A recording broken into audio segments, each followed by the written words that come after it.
Assalamualaikum warahmatullahi wabarakatuh. Madayaw, maayong adlaw kaninyong tanan. Magandang araw sa inyong lahat.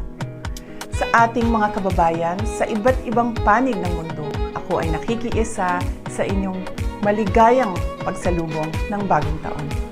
Ang taong 2024 ay sumubok sa ating katatagan at humulma sa atin bilang isang sambayanang naninindigan para sa katarungan at kaunlaran.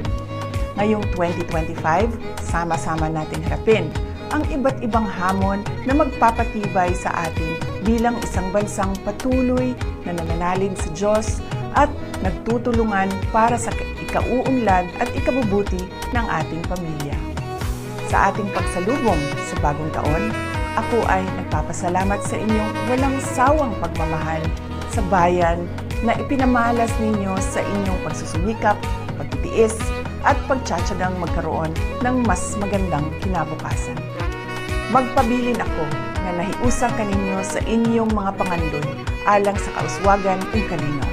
Atong atubangon ang bagong tuig, uban ang paglaom nga ang tanan natong mga kalisod ug mga paningkamot sa ngadtong-adtong makahatag og positibong kausaban.